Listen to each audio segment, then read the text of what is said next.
दूसरी ओर से इन रक्तबीज असुरों से भी घिरा हुआ हूं मैं।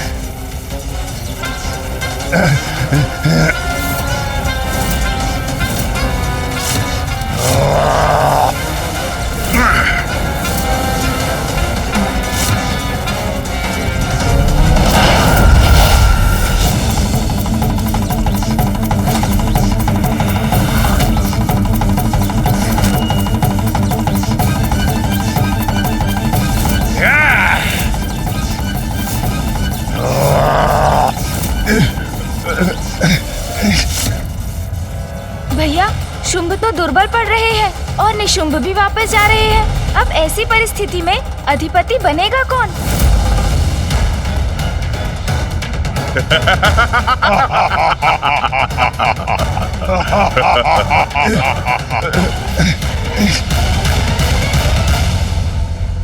ए निशुंभ, अब क्या करोगे तुम? हमारा सामना करने के लिए तो हाथ भी नहीं है तुम्हारे पास।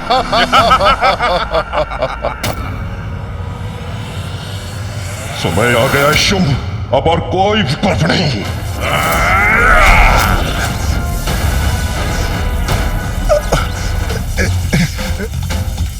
अब क्या करने जा रहे हैं ये दोनों? अब क्या करेंगे शुंभ और निशुंभ? क्या अपनी पराजय स्वीकार करेंगे?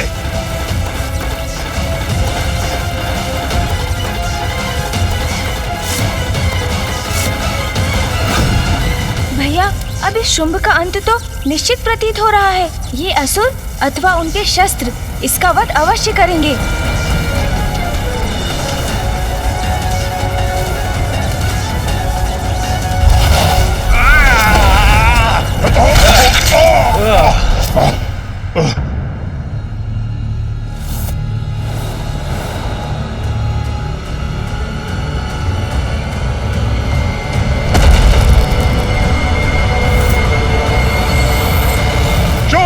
दिखाओ इन्हें अपनी शक्ति।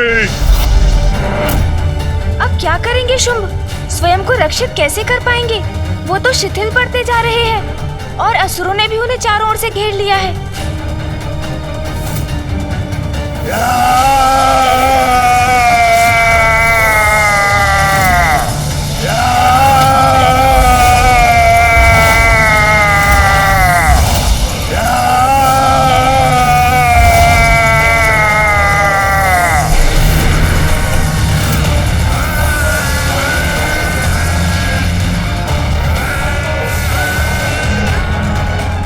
इन्होंने तो अपनी स्तंभन शक्ति का प्रयोग कर अपने सभी शत्रुओं को जड़ कर दिया।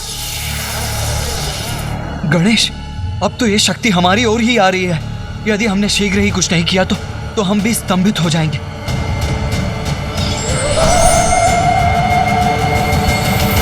चिंतित मत होइए भैया, माता बगलामुखी ऐसी देवी है जो इन शक्तियों की काट है। अब मैं उन्हीं का स्मरण करने जा रहा हूँ। इस शक्ति से वही हमारी सहायता करेंगी।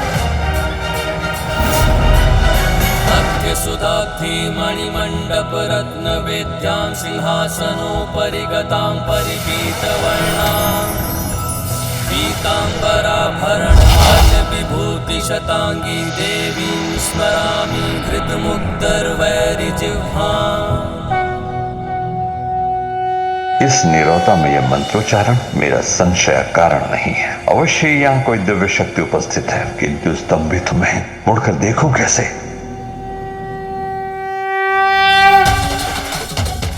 बहुत अच्छे गणेश, तुम्हारी चतुराई और कुशाग्र बुद्धि ने हमें इस संकट से रक्षित कर लिया। किंतु भैया, इस असुर ने तो सभी को जड़ कर दिया।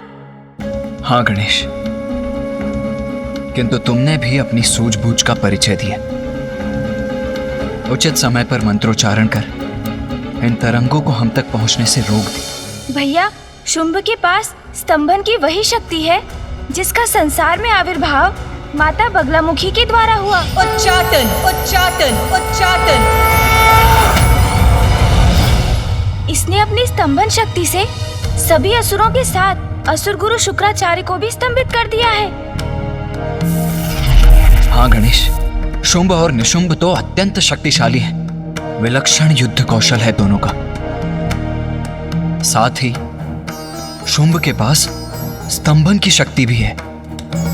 हमें इसी क्षण लौटकर देवताओं को शुंभ और निशुंभ के बारे में सूचित करना चाहिए। जो आज हमने यहाँ देखा वो सब हमें उन्हें बताना चाहिए। हाँ भैया, ज्ञात नहीं अब शुंभ और क्या करेगा, किंतु जब तक ये सभी शुंभ की शक्ति से प्रभावित और जड़ है, हमारे पास यहाँ से निकलने का उचित अवसर है। चलिए भैया।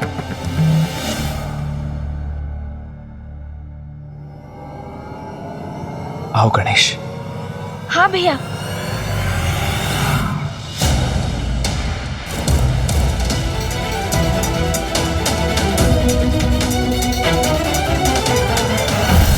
मुझे क्षमा करना भ्राता निशुंभ, मैंने तुम्हें बहुत कष्ट दिया।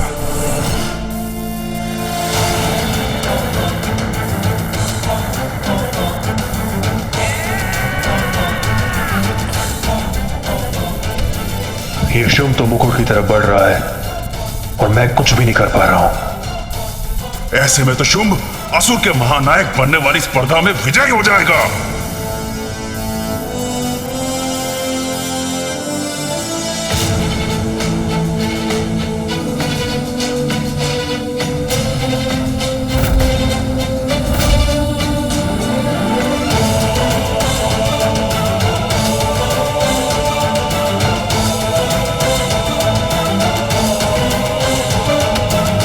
असुर गुरु, असुरों का नवीन महानायक शुंभ आपके समक्ष प्रस्तुत है। देखा गुरुदेव, शुंभ की शक्ति का परिणाम।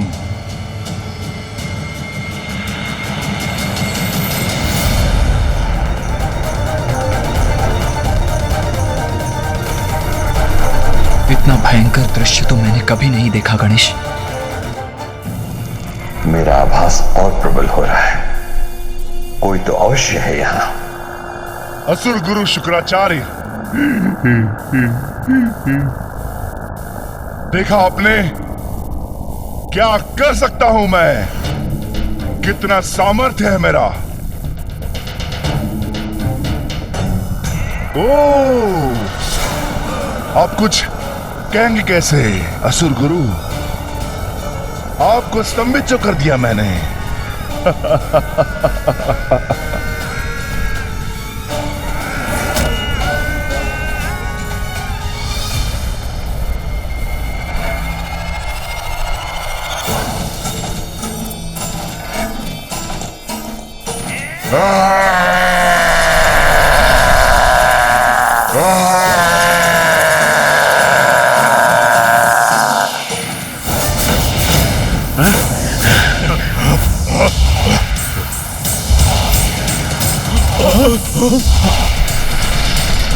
चलो गणेश, अब हमें शीघ्र ही यहाँ से निकलना चाहिए।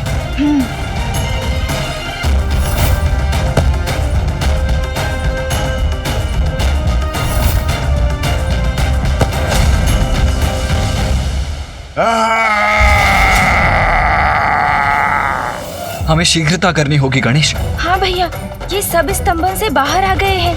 अब यदि इनकी दृष्टि हम पर पड़ी तो मेरी योजना विफल हो जाएगी।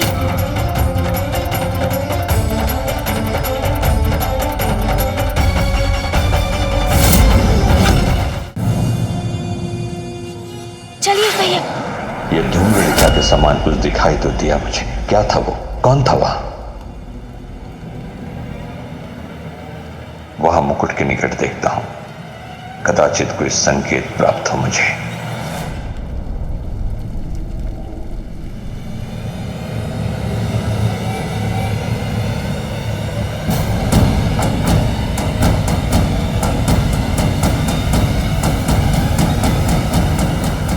यहां तो कोई भी नहीं, किंतु ये कैसे संभव है? मैंने किसी के स्वर को श्रवण अवश्य किया था। असुर गुरु शुक्राचार्य, कितना परिश्रम किया मैंने, अपने अद्भुत शक्ति का प्रदर्शन किया मैंने, यहां उपस्थित सभी को स्तंभित कर दिया मैंने, यहां तक कि मैंने आपको भी नहीं छोड़ा मैंने, परंतु आपके मुख से प्रशंसा का एक शब्द भी नहीं फूटा। मेरा आभास भ्रम नहीं हो सकता, किंतु इस रहस्य को ज्ञात करने का नहीं, असुरों के नवीन महानायक के स्वागत का समय है ये।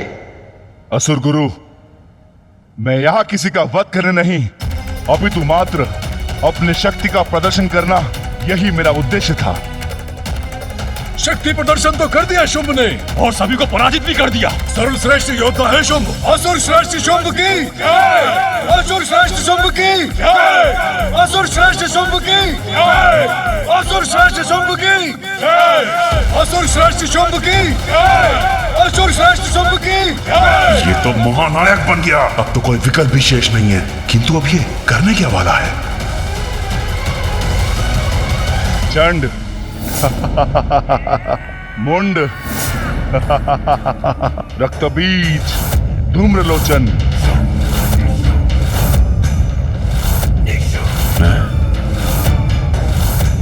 तुम सभी मेरे शत्रु नहीं, मेरे असुर भ्राता हो।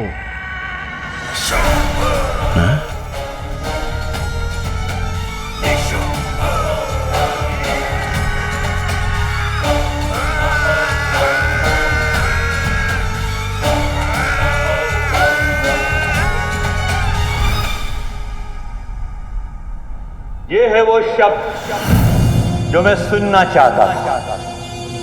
ऐसे ही होने चाहिए महानायक के विचार। महानायक उसे होना चाहिए जो अपने समुदाय को अपना परिवार समझे। अब यह स्पर्धा समाप्त हुई। असुरों को नवीन महानायक हमारे समक्ष है। शुंभ, शुंभ, शुंभ, शुंभ। महानायक शुंभ की जय। महानायक शुंभ की जय। महानायक शुंभ की जय। असुर महाराज शुंभ की जय। असुर महाराज शुंभ की जय। असुर श्रेष्ठ शुंभ की जय। असुर श्रेष्ठ शुंभ की जय। असुर श्रेष्ठ शुंभ की जय।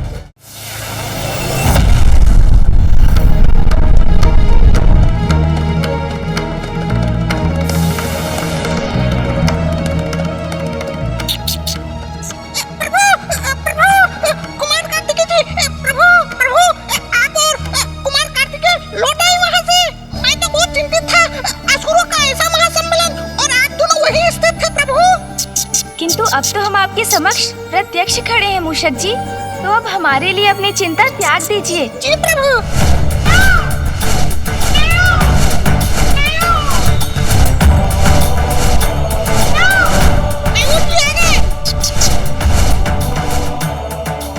मैं इस सबसे सृष्टि को लेकर थोड़ा चिंतित हूँ गणेश।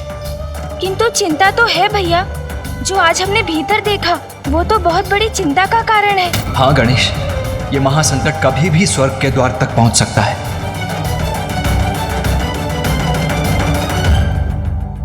जब मैंने इस स्पर्धा के आरंभ की घोषणा की थी तो उसके पीछे एक ही विचार था। एक शक्तिशाली, सक्षम, कुशल और गुणी असुर महानायक का चयन। किंतु मुझे ज्ञात था कि इसमें भी कुछ असुरों को क्षति अवश्य पहुंचेगी। किंतु इसका भी समाधान है मेरे पास। जिन वीर असुरों ने अपनी क्षमता प्रमाणित करनी हो तो अपने प्राण गंवाए हैं, उन्हें मैं मृत संजीवनी विद्या से पुनर्जीवित करूंगा। असुर गुरु शुक्राचार्य की जय। असुर गुरु शुक्राचार्य की जय। असुर गुरु शुक्राचार्य की जय।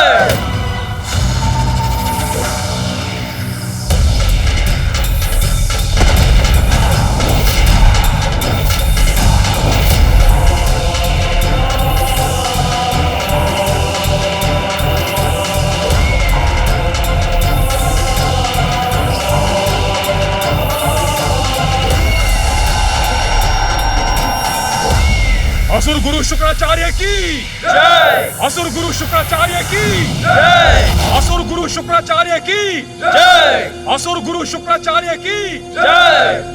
असुर गुरु शुक्राचार्य की जय।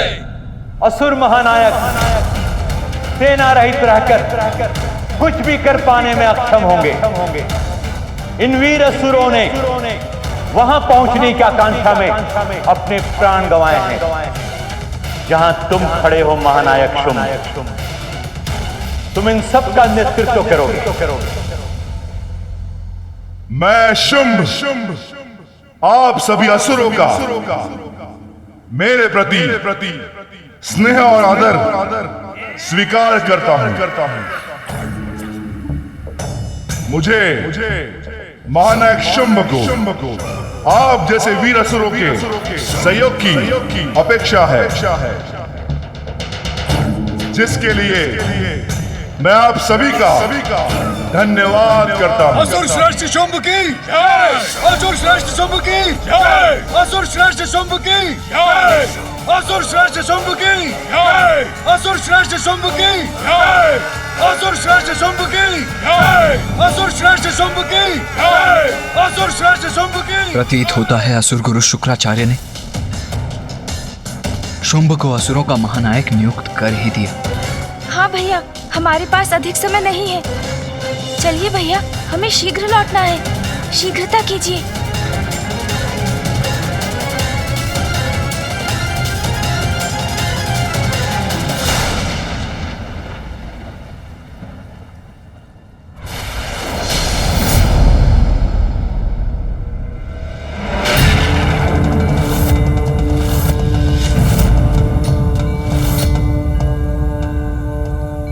प्रणाम पिताश्री।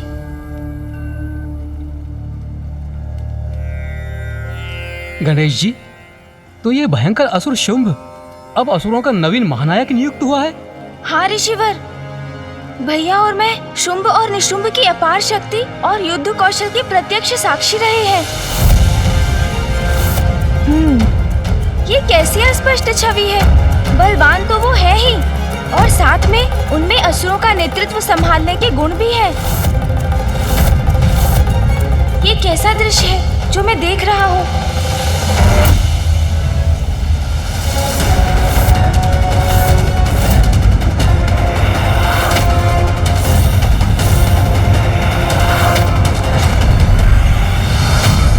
क्या हुआ गणेश? अपनी दिव्य दृष्टि से ऐसा क्या देख लिया तुमने जिससे तुम्हारे मुख पर ये चिंता का भाव उभर आया है? भैया, देवासुर संग्राम होता हुआ दिखाई दिया मुझे। कदाचित निकट भविष्य में देवताओं और असुरों के मध्य पुनः भीषण युद्ध होने वाला है।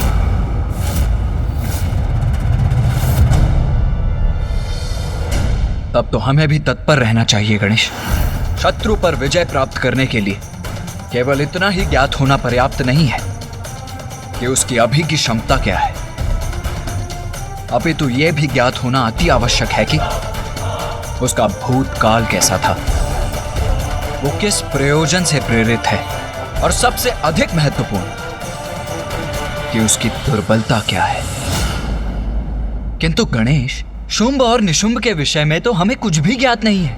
किंतु मुझे ज्ञात है भैया, शुंभ निशुंभ कौन है, और उनके संपूर्ण जीवन से मैं भली भांति परिचित हूँ। किंतु कैसे गणेश? माता महाकाली की कृपा से, उनके द्वारा प्रदान की गई शक्ति से मुझे आपके इन प्रश्नों के उत्तर ज्ञात है भैया।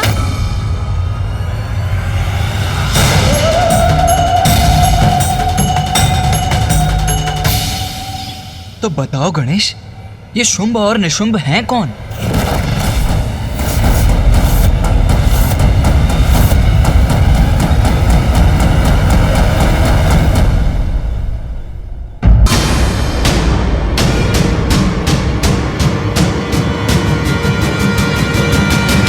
देवराज इंद्र भी सामना नहीं कर सकते थे नमुची का, तो क्या देवराज और नमुची का सामना भी हुआ? किंतु फिर क्या हुआ? नमुची देवराज के आसन पर स्थित क्यों नहीं है?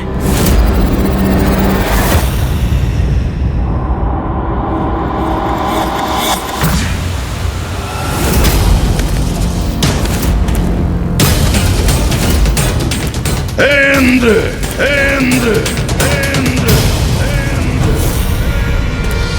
यहाँ तो कोई नहीं। फिर ये किसका स्वर? कौन है ये जो मेरे ही लोक में, मेरे ही भवन में मुझे इस प्रकार पुकारने की धृष्टता कर रहा है?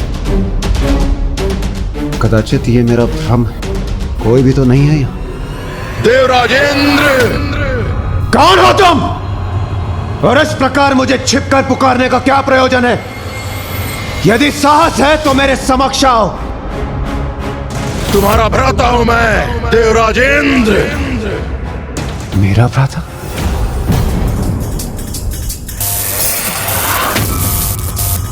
मैं हूं नामुची।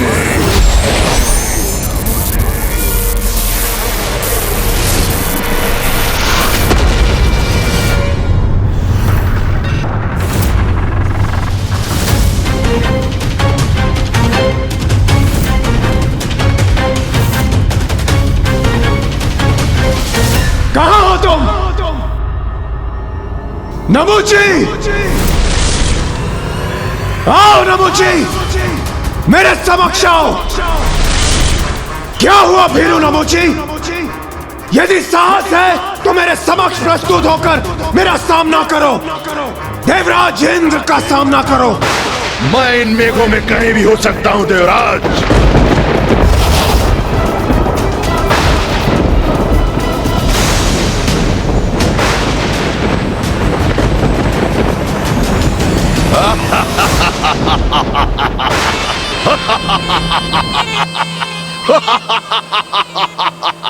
क्या हुआ इंद्र? मेरा उपहार नहीं भाया तुम्हें?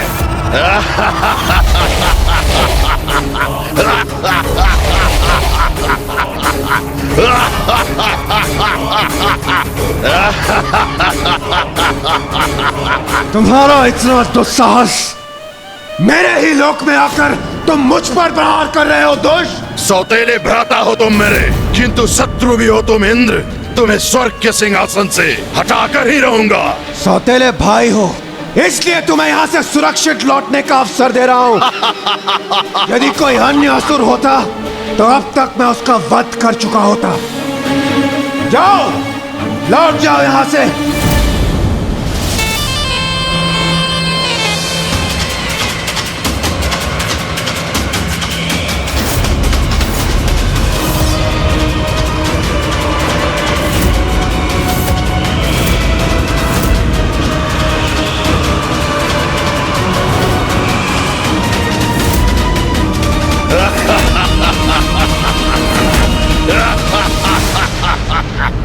यहाँ से जाने के लिए नहीं, इस स्वर्ग पे अपना अधिकार स्थापित करने आया हूं मैं, क्योंकि स्वर्ग पर असुरों का ही आधिपत्य होना चाहिए।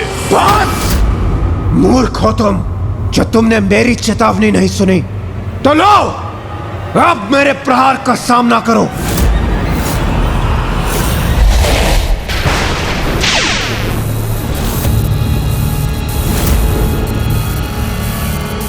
अब तुम्हें कोई नहीं बचा सकता।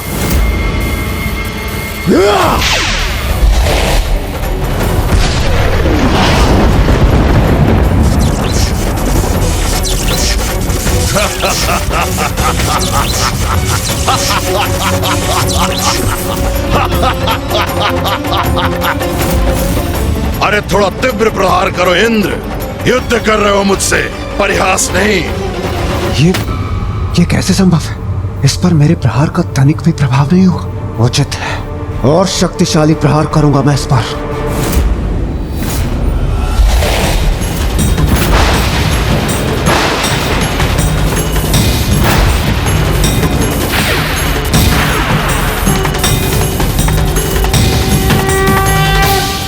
अब कोई तुम्हारी रक्षा नहीं कर सकता नमुची, कोई भी नहीं।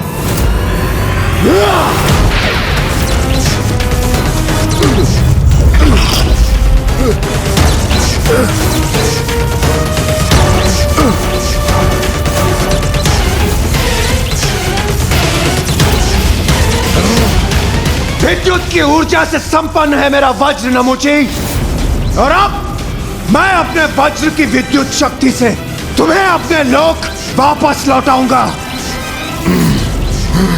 इस दुष्ट ने बांध दिया मुझे, किंतु इससे अधिक वो और कुछ नहीं कर सकता।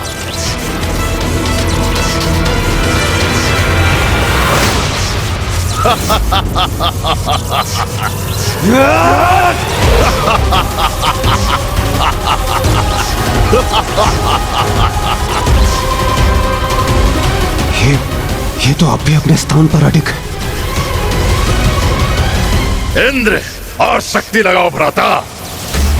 तुम्हारी संपूर्ण शक्ति का असफल प्रयोग देखकर बहुत आनंद आएगा मुझे। मेरे आनंद का कारण बनो। देवराज अवश्य हो, ये तो मूर्ख हो तुम। याद नहीं तुम्हें कि तुम मेरा वध कदापि नहीं कर सकते इंद्र, क्योंकि मैं वरदान प्राप्त कर संसार के समस्त अस्त्र और शस्त्र से सुरक्षित हूँ। कोई भी अस्त्र और शस्त्र मेरा वध नहीं कर सकता। यदि ऐसा है तो मेरे समस्त प्रहार इस पर व्यर्थ है। किंतु मैं तुम्हें अवश्य हानि पहुंचा सकता हूं इंद्र।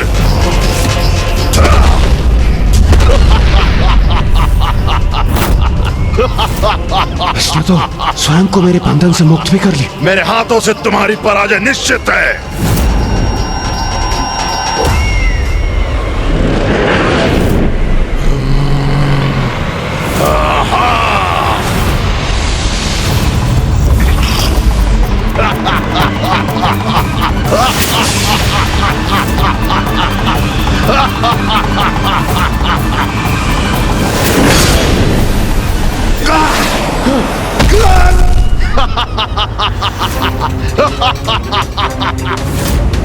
अपने भ्राता से कुछ सीखो इंद्र। शत्रु पे प्रहार ऐसे किया जाता है।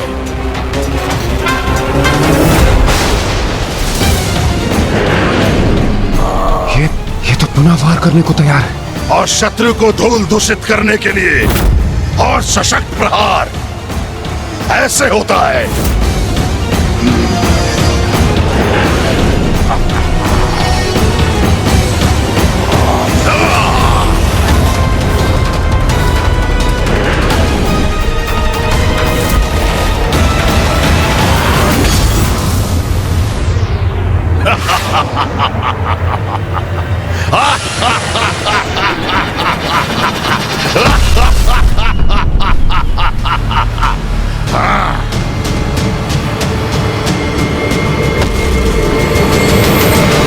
गणेश, तो क्या देवराज इंद्र परास्त हो गए? नहीं भैया। तो फिर नमूची से देवराज ने अपनी रक्षा कैसे की? स्वयं के विवेक और संयम की शक्ति का प्रयोग कर भैया।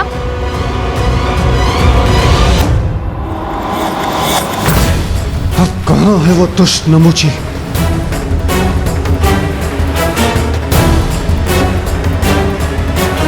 सागर के जल का ये फेन।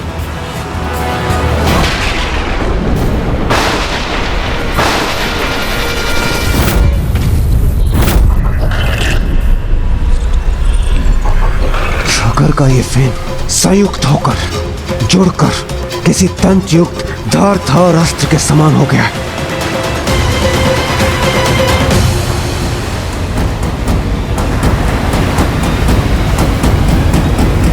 क्योंकि मैं वरदान प्राप्त कर संसार के समस्त अस्त्र और शस्त्र से सुरक्षित हूँ। कोई भी अस्त्र और शस्त्र मेरा वध नहीं कर सकता।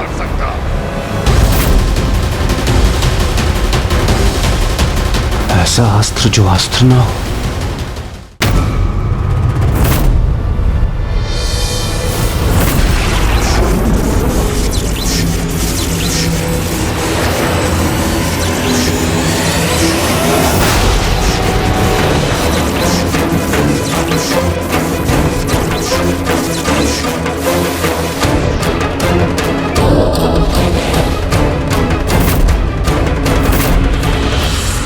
तो यहाँ छुपे बैठे हो तुम। यहाँ पराजित करो अथवा वहां, बात तो एक ही है इंद्र, क्योंकि पराजित तो मैं तुम्हें अवश्य करूंगा।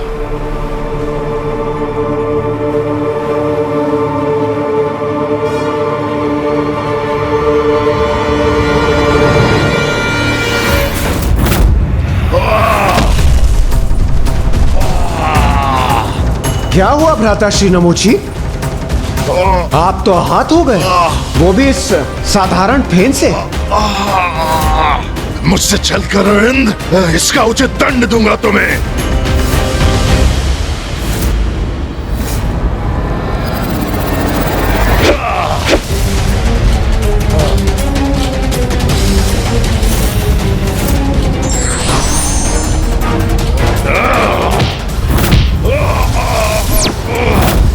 इंद्र, मेरा सामना नहीं कर सकोगे तुम।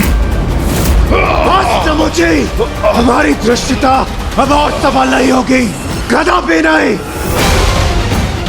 अब अंत होगा तुम्हारा दुष्ट।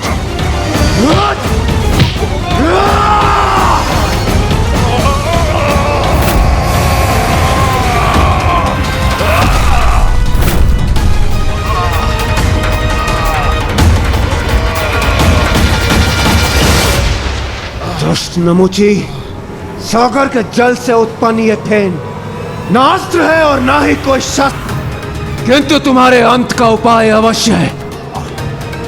किसी अस्त्र शस्त्र से नहीं, इसी फेन से होगा तुम्हारा अंत।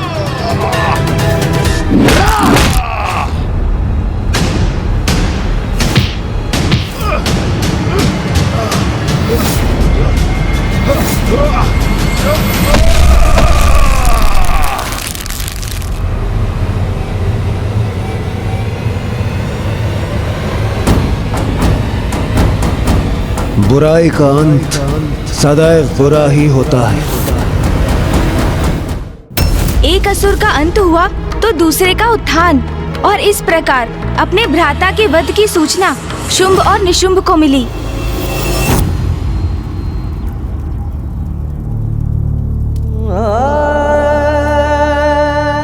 मेरे अग्रज,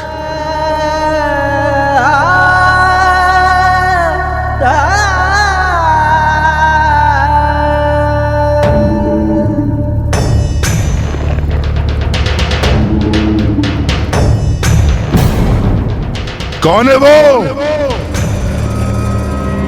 जिसने मेरे अग्रज नमुची को मृत्यु के मुख पहुंचाया? किसने किया है दुस्साहस?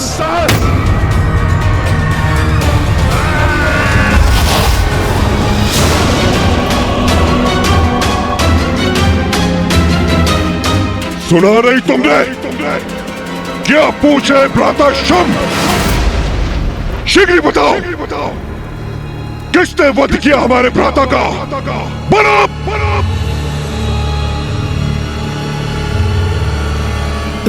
स्वामी, देवराज इंद्र ने ये दुष्कृत्य किया है। स्वामी, देवराज इंद्र ने छल से नमुची जी का वध किया है।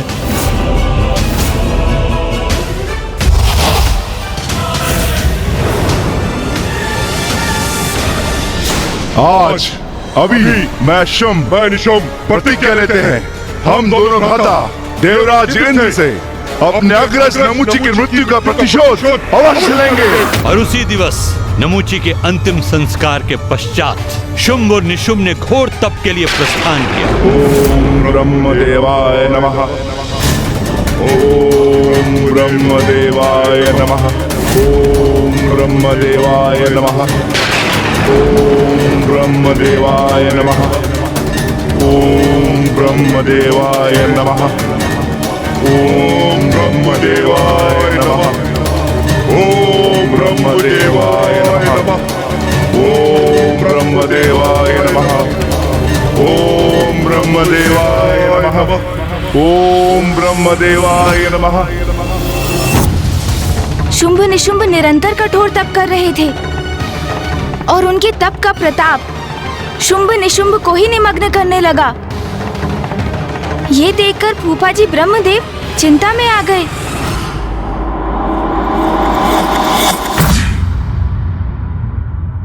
ओम ब्रह्मदेवाय नमः। स्वामी, आप शुंभ निशुंभ को वरदान देकर अपनी चिंता दूर क्यों नहीं कर लेते? ओम ब्रह्मदेवाय नमः। ओम ब्रह्मदेवाय नमः। ओम ब्रह्मदेवाय नमः। आप इतने विचारमग्न क्यों हैं स्वामी? ये दोनों कई वर्षों से आपके प्रति भक्तिभाव धारण कर आपकी इतनी कठोर तपस्या कर रहे हैं कि इनके तप से उत्पन्न तेज ही अब इन्हें प्रभावित करने लगा है। देवी, शुंभ निशुंभ ये तप किसी बड़े वरदान की प्राप्ति के लिए कर रहे हैं। जैसे ही उन्हें यह वरदान प्राप्त होगा, वो देवताओं के लिए कोई बड़ा महासंकट उत्पन्न करेंगे, क्योंकि देवी, असुरों को दिए वरदान का परिणाम देवताओं के लिए विपत्ति लेकर आता है। ये ज्ञात होते हुए भी मैं इन दोनों को वरदान देने के लिए विवश हूं, क्योंकि तप के फलस्वरूप वरदान देना मेरा धर्म है और इस धर्म से पीछे मैं नहीं हट सकता। कैसी दुविधा है ये। स्वामी का वरदान कदाचित देवताओं की विपत्ति का रूप धारण करेगा, किंतु वो शुंभ निशुंभ की कठोर तपस्या, उनकी पुकार का कोई प्रत्युत्तर ना दे तो भी तो ये देव धर्म की मर्यादा का उल्लंघन होगा। क्या करें, किसी न किसी निष्कर्ष पर तो आना ही पड़ेगा। ओम ब्रह्मदेवाय नमः। ओम ब्रह्मदेवाय नमः। ओम ब्रह्मदेवाय नमः।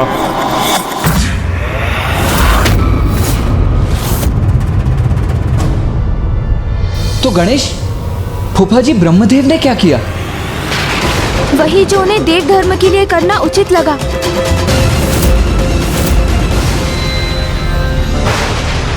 ओम ब्रह्मदेवाय नमः। ओम ब्रह्मदेवाय नमः। ओम ब्रह्मदेवाय नमः। ओम ब्रह्मदेवाय नमः। ओम ब्रह्मदेवाय नमः। ओम ब्रह्मदेवाय। पुत्र शुंभ निशुंभ, मैं तुम्हारी तपस्या से प्रसन्न हुआ। कहो, क्या वरदान चाहते हो? प्रणाम ब्रह्मदेव, हमें अमरत्व प्रदान कीजिए। अमरत्व का वरदान तो मैं तुम्हें नहीं दे सकता। इसके अतिरिक्त जो चाहे मांग लो। तो आप मुझे ये वरदान दीजिए ब्रह्मदेव कि मेरा अंत मात्र नारी शक्ति से हो, स्त्री के अतिरिक्त कोई मेरा अंत ना कर सके।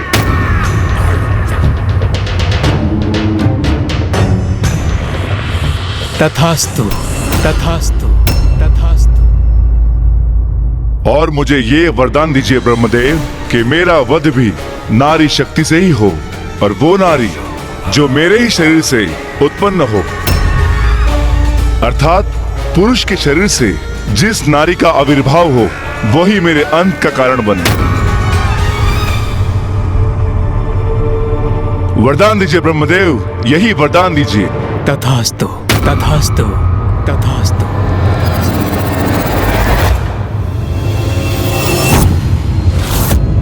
उनके ही शरीर से उत्पन्न स्त्री शक्ति, ये कैसे संभव है?